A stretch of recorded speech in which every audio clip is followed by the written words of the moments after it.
Hello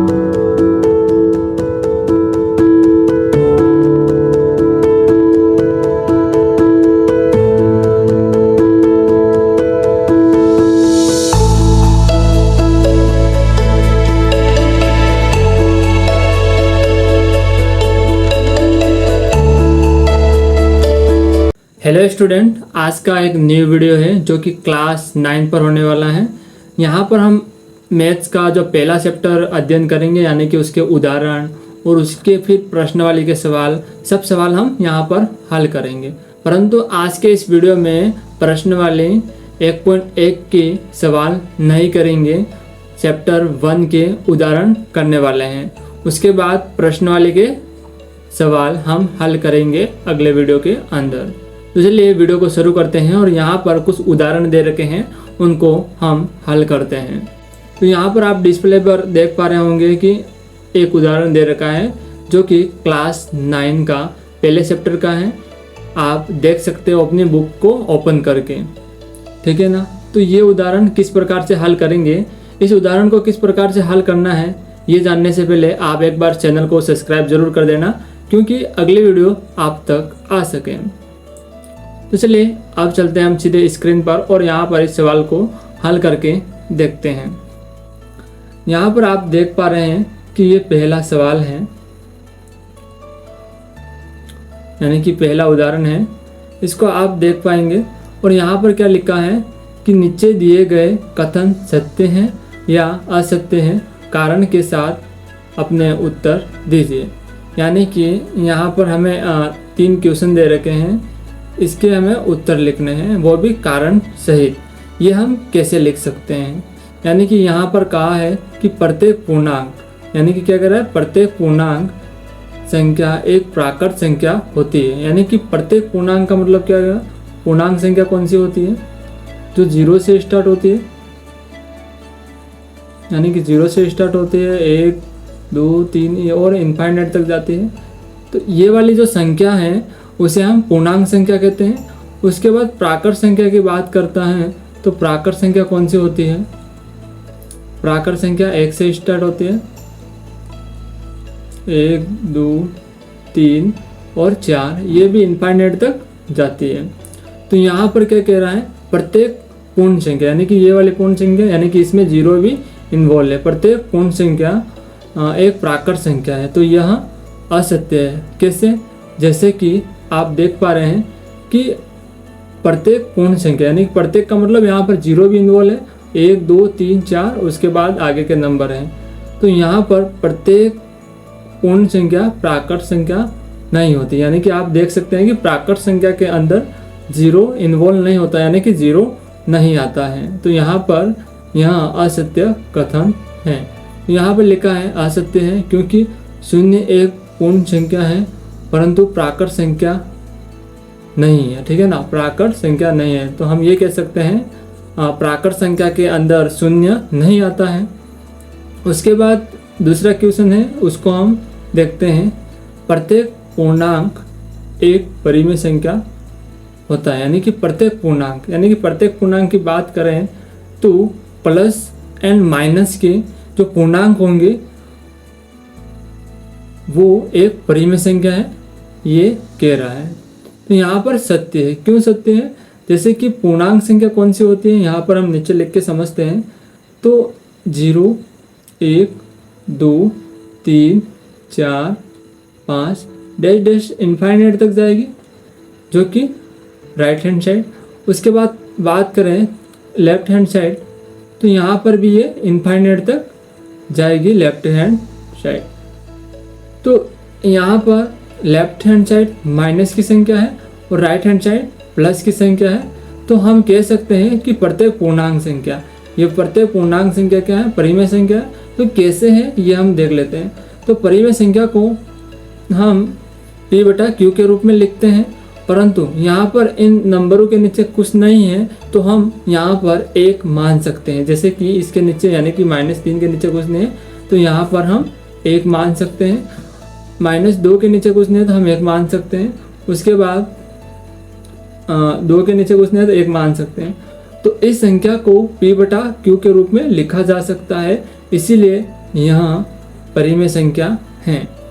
ठीक है ना। तो हम कह सकते हैं कि जिस संख्या को P/Q के रूप में लिखा जा सकता है उसे हम परिमेय संख्या कहते हैं। ठीक है ना। तो यहाँ पर Q0 इक्वल टू 0 होता है, यानी कि Q के इक्वल 0 नहीं होना चाहिए, यानी कि Q के बराबर 0 नहीं लिखना है। हम ये कह सकते हैं कि जहाँ पर हर होता है वहाँ पर 0 नहीं होना चाहिए। ठीक है, वहाँ पर क्या नहीं होना चाहिए, 0 नहीं होना चाहिए। तो हर की बात करें तो यहाँ पर जो नीचे वाला नंबर है उसे हम हर कहते हैं और ऊपर वाले नंबर को हम अंश कहते हैं। ठीक है,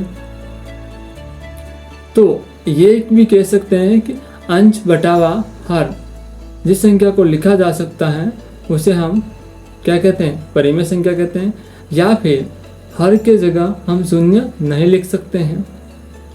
तो आप ये देख पाएंगे कि प्रत्येक पूर्णांक एक परिमेय संख्या होती है, यह कथन सत्य है। तो यहाँ पर उत्तर में लिखा है सत्य है, क्योंकि प्रत्येक पूर्णांक m को m/1 के रूप में लिखा जा सकता है, इसलिए यह एक परिमेय संख्या है। तो आपने यहाँ पर समझ लिया होगा कि परिमेय संख्या के बारे में भी। आपने बेसिक वीडियो नहीं देखे हैं तो आप उनको भी देख सकते हैं, यानी कि प्लेलिस्ट का लिंक आपको आई बटन में, या फिर आप प्लेलिस्ट पर मेरे यूट्यूब चैनल पर जाकर वहाँ पर विजिट करके प्लेलिस्ट देख सकते हैं। तो यहाँ पर तीसरा क्वेश्चन है प्रत्येक परिमेय संख्या, यानी कि प्रत्येक परिमेय संख्या का मतलब ये हो सकता है 2/1 या फिर 2/4 या फिर अन्य संख्या हो सकती है, जैसे कि 4/4 भी एक पूर्णांक संख्या है। यानी कि क्या कह रहा है, एक पूर्णांक संख्या है। तो यह कथन असत्य है, क्योंकि पूर्णांक संख्या को तो हम सीधे ही लिखा जा सकता है, जैसे कि माइनस की हो तो माइनस की, और उसके बाद प्लस की संख्या है तो प्लस की संख्या लिखी जाती है। तो यहाँ पर हम ये कह सकते हैं कि पूर्णांक को बटे में नहीं लिखा जा सकता है, वो माइनस की और प्लस की संख्या होती है, परंतु परिमेय संख्या नहीं होती है। यानी कि प्रत्येक परिमेय संख्या नहीं होती है। क्या बात कर रहा है, प्रत्येक की बात कर रहा है। यहाँ पर जो शब्द लिखा है उस पर भी हमें फोकस करना है कि किस पर बात हो रही है। तो यहाँ पर हम आगे देखें तो यहाँ पर ये सवाल हल हो गया है। यहाँ पर यह असत्य है, क्योंकि 3/5 एक पूर्णांक नहीं है। यानी कि जो इस प्रकार से और लिखी जाएगी संख्या, अलग अलग टाइप से संख्या लिखी जाएगी, तो ये भी पूर्णांक नहीं है, परंतु ये परिमेय संख्या के अंदर आती हैं। तो चलिए उदाहरण नंबर 2 को हम हल करते हैं और वहाँ पर देखते हैं कि दो नंबर्स के बीच परिमेय संख्या किस प्रकार से याद कर सकते हैं। ये क्वेश्चन एग्जाम में आ सकता है और ऐसे क्वेश्चन आते ही हैं 1 या 2 नंबर के अंदर। यहाँ पर इस सवाल को आगे हम देखते हैं कि दूसरे सवाल को। तो आपके सामने यहाँ पर दूसरा उदाहरण है। इस उदाहरण को किस प्रकार से करना है मैं यहाँ पर आपको आसान ट्रिक बताऊंगा, उससे आप दो नंबर्स के बीच परिमेय संख्या ज्ञात कर पाओगे। हाँ, यहाँ पर मैं बता देता हूँ कि ये थोड़े क्वेश्चन टिपिकल तो लगते ही हैं, परंतु सबसे आसान क्वेश्चन यही रहते हैं। तो यहाँ पर आप पढ़ पाएंगे कि यहाँ पर लिखा है उदाहरण 2, 1 और 2 के बीच 5 परिमेय संख्या ज्ञात कीजिए। यानी कि यहाँ पर कह रहा है कि 1 और 2 के बीच आप 5 परिमेय संख्या क्या याद कर सकते हैं, यहाँ पर ये लिखा हुआ है। तो आप देख पाएंगे कि मैंने हाल में 1-2 पॉइंट आपको बताने के लिए लिखे हैं। आपको याद होगा कि R और H के बीच की एक परिमेय संख्या ज्ञात करने के लिए आप R और H को जोड़ सकते हैं। यानी कि जो पहला नंबर दे रखा है प्लस जो दूसरा नंबर दे रखा है उसको जोड़ के आप उसमें 2 का भाग लगा दोगे तो इसके 20 का जो नंबर है वो आ जाएगा। तो वो क्या होगी, एक परिमेय संख्या होगी। परंतु हम इस मेथड से नहीं करने वाले हैं, हम इससे भी आसान मेथड से करने वाले हैं। तो उस मेथड को समझने के लिए आप कंटिन्यू वीडियो को देखते रहिए। और लाइक कर दीजिए वीडियो को। तो यहाँ पर हम सबसे पहले लिख देंगे 1 और 2। इसके बीच में हमें परिमेय संख्या याद करनी है, तो कैसे करेंगे? तो हम यहाँ पर ऐसी संख्या से गुणा करेंगे कि इन संख्या का हर हमेशा समान रहे। जैसे कि बात करें तो यहाँ पर 1 दे रखा है, तो हम 1 में ऐसी संख्या का गुणा कर सकते हैं कि 2 में भी हम गुणा करेंगे तो नीचे वाला जो अंक है, हर है, वो समान रहना चाहिए। तो ऐसे हम कैसे कर सकते हैं? तो यहाँ पर देखिए 1 में हम 10 का जब गुना करेंगे तो हमारे सामने आ जाएगा 10/10। तो यहाँ पर हमारे सामने क्या आया? 10/10। उसके बाद हम उसी स्टेप से 2 में भी ऊपर नीचे 10 का गुना करते हैं, तो हमारे पास आता है 20/10। आप यहाँ पर कुछ भी संख्या ले सकते हैं और अपन को जो संख्या याद करनी है वो देखते हुए, यानी कि हमको कितनी संख्या ज्ञात करनी है उस डिस्टेंस से यहाँ पर हमें उन संख्या से गुणा करना है। तो आपको बहुत ज़्यादा नंबर्स याद करने हैं तो आप ऐसे नंबर से गुणा कर सकते हैं कि वो नंबर उसके मध्य आ जाए। तो यहाँ पर फिलहाल मैंने 10 का उदाहरण दिया है, यानी कि 10 से मैं गुणा कर रहा हूँ, तो कैसे आ सकता है। यहाँ पर हमें हमेशा याद रखना है कि हमें हर को समान करना रहता है। तो यहाँ पर आप देख पा रहे होंगे कि 10/10 यहाँ पर 10 आया है, उसके बाद 20/10, तो यहाँ पर भी 10 आया है। तो यहाँ पर इन संख्याओं के जो हर हैं समान हो गए हैं। तो यहाँ पर हम कर सकते हैं कि 10/10 के मध्य कितनी संख्या है? 10 के बाद कितना आता है? 11। 11 कितना लिख सकते हैं हम? 10। उसके बाद 12/10, उसके बाद 13/10, उसके बाद 14/10, उसके बाद 15/10, 16/10, डैश डैश आप आगे 20/10 तक लिख सकते हैं। तो हम ये कह सकते हैं कि इसके मध्य हमें कितनी परिमेय संख्या याद करनी थी? तो 5, 1, 2, 3, 4, 5, 6। तो मैंने यहाँ पर 6 संख्या लिख दी है, तो यहाँ पर हमें 5 संख्या याद करनी थी। तो आप यहाँ पर बराबर लगा सकते हैं। तो आप यहाँ पर ये लिख सकते हैं कि यहाँ पर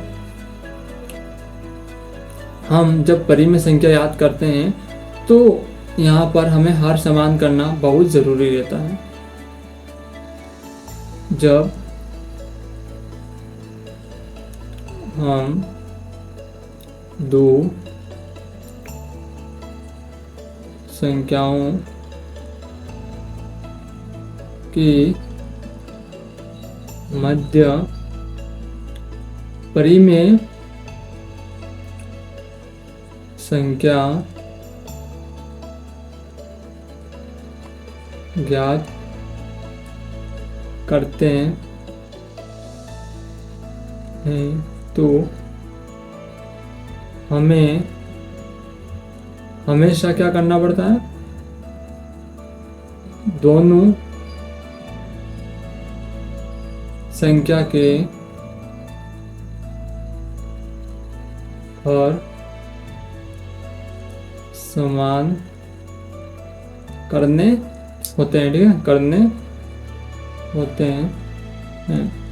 ये नोट कर दीजिए कि आपको बहुत हेल्प करेगी परिमेय संख्या ज्ञात करने में। तो यहाँ पर आप देख सकते हैं कि यहाँ पर ये 0 है, 0 है, तो यहाँ पर ऊपर एक संख्या के बाद आप पॉइंट लगा सकते हैं। तो यहाँ पर कुछ इस प्रकार से आएगा 1.0, उसके बाद 1.1, उसके बाद 1.2, उसके बाद 1.3 और उसके बाद 1.4, उसके बाद 1.5, उसके बाद 1.6 डैश डैश। तो यहाँ पर ये जो परिमेय संख्या है हमारे सामने निकल के आ जाएगी। तो आपने यहाँ पर सीखा कि 2 संख्याओं के बीच परिमेय संख्या कैसे याद कर सकते हैं।